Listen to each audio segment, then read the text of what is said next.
Dinitalya sa Senado ng Bureau of Customs kung papaano posibleng naipuslit ng mag-asawang Sara at Pacifico Diskaya ang nasa 30 nilang luxury cars. Ayon kay Customs Commissioner Ariel Nepomuceno, una rito ang pandaraya umano sa import entry ng sasakyan. Halimbawa, mare-record sa kanilang IT system ang pagpasok ng sasakyan sa pantalan pero kalaunan daw ay mabubura ang record. Pangalawa, nadadaya rin daw ang certificate of payment.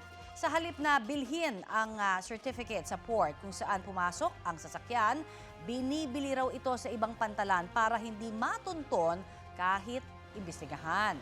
Bukod dyan, sinabi ni Nepomuceno na posible ring dayain ang x-ray images ng mga sasakyang inimport para palabasin na mas mura ito at hindi luxury car. Ginawa raw yan para mapababa ang babayarang buwis sa imported na sasakyan. Ibinahagi raw ni Nepomuceno sa Independent Commission for Infrastructure ang natuklasan nila sa luxury vehicles ng mga Diskaya. Pinagpapaliwanag na rin daw ng BOC ang 10 nitong tauhan na hinihinalang kasabwat sa pagpuslit ng mga sasakyan.